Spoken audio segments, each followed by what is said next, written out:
आदाब, नमस्कार, अस्सलाम वालेकुम नाज़रीन। पल पल न्यूज़ के न्यूज़ रूम से मैं हूं आपके साथ नदीम अकरम। भारतीय मुसलमानों के साथ हमेशा से दोयम दर्जे का व्यवहार होता रहा है। ये इसलिए कह रहा हूं क्योंकि मुसलमानों ने जिसको भी चुना उसको गद्दी पर बैठा दिया, सत्ता में ला दिया और सत्ता में बैठने के बाद जिस तरीके से नजरअंदाज मुसलमानों को किया गया, इसकी भी जीती जागती तस्वीरें लगातार सामने आती रही हैं। सच्चर कमेटी ने चीख चीख करके ये कहा कि मुसलमानों के साथ खिलवाड़ हो रहा है, मुसलमानों को जो हक मिलना चाहिए था वो हक उन्हें नहीं मिल पा रहा है। इसी के बाद सच्चर कमेटी की रिपोर्ट ने ऐसी परतें खोली कि सबके पैरों तले जमीन खिसक गई, पर सरकारी मिशनरी के तहत उन रिपोर्टों को ऐसे सेट किया गया कि सच्चर कमेटी का गला भी कहीं घोट दिया गया और ये नजरअंदाज कर दिया गया कि मुसलमानों के साथ खिलवाड़ नहीं हो रहा है और मुसलमानों को लेकर के राजनीति की जाती रही। 70 सालों से ये डरा करके राजनीति की जाती रही। ये बताया जाता रहा कि अगर भारतीय जनता पार्टी या आरएसएस से जुड़े हुए लोग सत्ता में आ गए तो आप लोगों के साथ दुर्व्यवहार होगा, आप लोगों के साथ इस तरीके से सलूक किया जाएगा, आपके साथ ऐसे किया जाएगा। तो डर करके मुसलमानों ने विपक्ष के साथ जुड़ते चले गए और जब इसके बाद विपक्ष के साथ जुड़े और अभी मौजूदा दौर में जब भारतीय जनता पार्टी आ चुकी है तो भारतीय जनता पार्टी ने नजरअंदाज करते हुए मुसलमानों को ये बता दिया कि मुझे आपके साथ की जरूरत नहीं है, हम अपने ही तरीके से अपनी राजनीति को बना सकते हैं। फिर एक एक कर वो बड़े बड़े कदम उठाए गए जिससे शरीयत में दखल अंदाजी की गई और इसी के साथ साथ नागरिकता पर सवाल उठा दिए गए। तो इसी के साथ साथ संविधान की धज्जियां उड़ाते हुए ये साफ तौर पर कहा गया कि धर्म के आधार पर हम अब नागरिकता बांटेंगे। एक एक कर तमाम इंसिडेंट हुए, बाबरी मस्जिद का इंसिडेंट हुआ, तब भी मुसलमानों ने संयम बरता, किसी तरीके से कोई हो हल्ला नहीं किया। पर इसके बाद भी मुसलमानों को ही जेल की सलाखों के पीछे डाला गया और मुसलमानों के साथ ही दुर्व्यवहार किया गया। मुसलमानों के साथ ही खिलवाड़ हो, मुसलमानों के नाम पर ही राजनीति चमकाई जाए और मुसलमानों के नाम पर ही वोट मांगा जाए। ये लगातार सिलसिला बदस्तूर जारी है, चाहे पीछे 70 सालों को उठा करके देखा जाए या मौजूदा दौरों को उठा करके देखा जाए।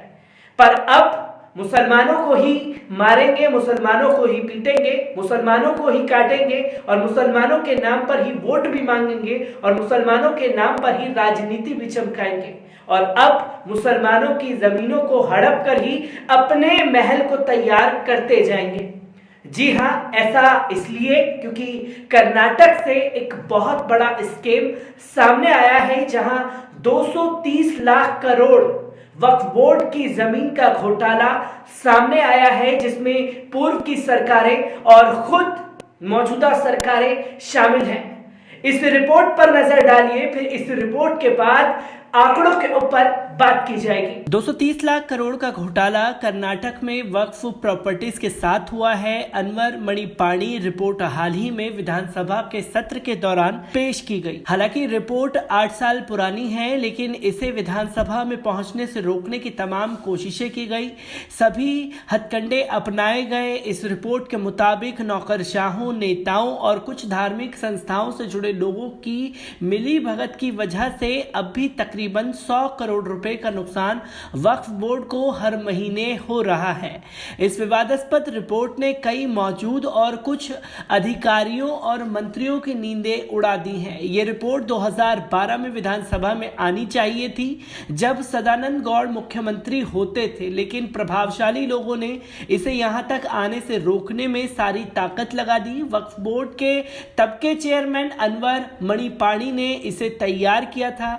अनवर मणिपाणी ने कहा कि इतने बड़े इस स्कैम में कांग्रेस पार्टी के बड़े नेता और मंत्री शामिल हैं, इसमें मुस्लिम नेता भी और कांग्रेस गैर मुस्लिम नेता भी। मैं चाहता हूं कि जब तक इसकी जांच चले तब तक वक्फ बोर्ड और इससे जुड़े सभी अधिकारियों और मंत्रियों को सस्पेंड एनिमेशन में रखा जाए। इस रिपोर्ट में बताया गया कि किस तरह पुराने लीज की बुनियाद पर कई व्यावसायिक प्रतिष्ठान मामूली किराया वक्फ बोर्ड को आज भी देते हैं। बोर्ड के अधिकारियों को चुप रहने के लिए भी रिश्वत दी जाती है। आरोप ये भी है कि वक्फ की कई प्रॉपर्टीज को गलत तरीके से उसकी देखरेख करने वालों और नेताओं ने अपने नाम पर हड़प लिया।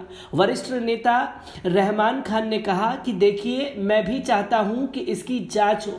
अनवर चाहते हैं कि सीबीआई से जांच हो तो सीबीआई से ही करवा लें, किसी बड़ी एजेंसी से इसकी जांच करानी हो जरूरी है।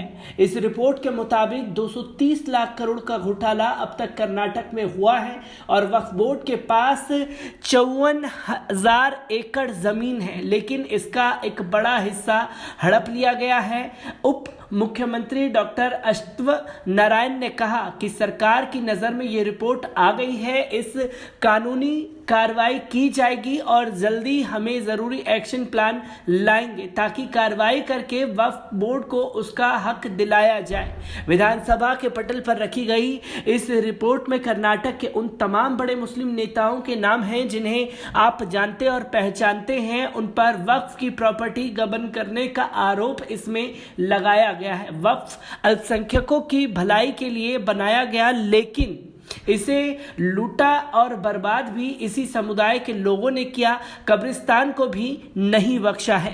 ब्यूरो रिपोर्ट, पल पल न्यूज। दोस्तों, आपने देखा कि किस तरीके के साथ मुसलमानों के साथ हर बार नाइंसाफी हुई, चाहे केसों को उठा करके देखा जाए, और अब तो जमीनों को हड़पा जा रहा है और ये जमीनों पर अपने महल तैयार किए जा रहे हैं जिसमें कोई और शामिल नहीं। खुद मुस्लिम नेता, मुस्लिम मंत्री, तमाम वो राजनेता शामिल हैं जिनके नाम सामने आने के बाद लोगों को विश्वास नहीं होगा कि आखिरकार मुसलमानों की जमीनों पर जिस धड़ल्ले से कब्जा किया जा रहा है, आखिरकार ये जो इनके साथ खिलवाड़ हो रहा है ये क्यों हो रहा है।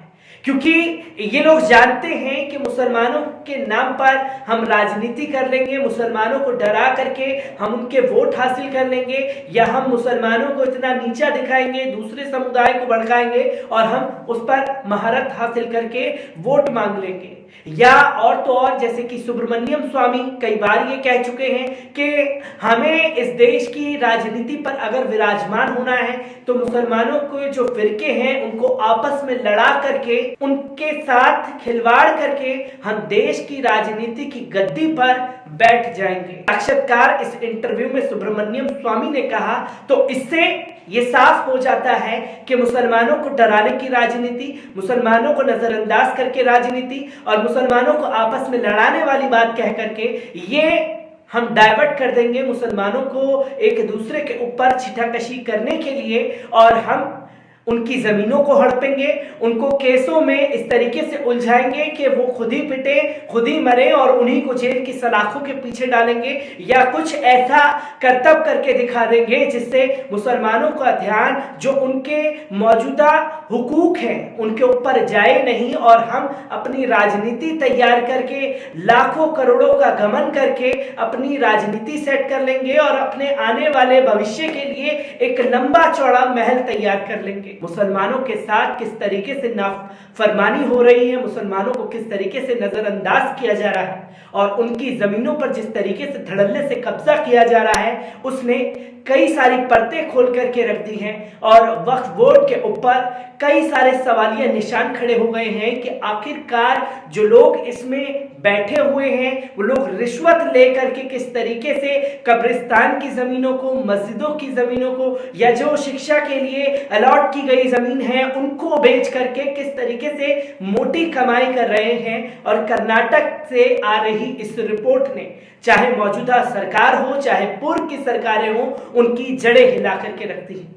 कर्नाटक से आ रही तमाम हर एक वक्फ बोर्ड की रिपोर्ट को लेकर के मैं आपके सामने रिकॉर्ड दर रिकॉर्ड जुड़ता रहूंगा। दीजिए मुझे इजाजत, शुक्रिया।